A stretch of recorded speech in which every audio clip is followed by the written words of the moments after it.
wachungaji, maaskofu na viongozi wote wa dini. Wanaume wananyanyaswa katika mitandao ya kijamii. Utasikia kibamia, kibamia, kibamia, kibamia.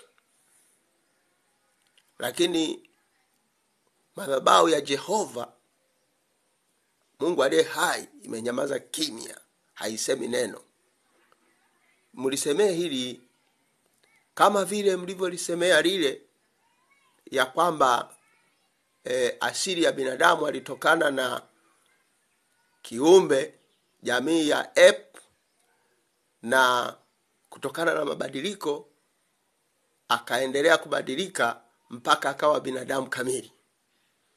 Mkakanusha kwamba si kweli, bali binadamu aliumbwa na Mungu, tena kwa sura na mfano wake, na binadamu wa kwanza ni Adam na Eva.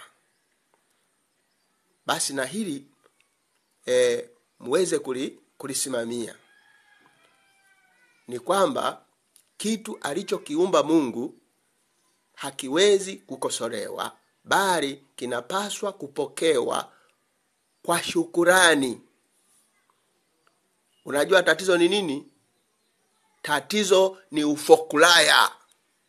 Ufokulaya, hilo ndio tatizo. Lakini hebu turudi kule Edeni. Tukirudi Edeni, hakuna kibamia, kibamia, kibamia. Itakuwa ni nini? Shukrani kwa Mungu.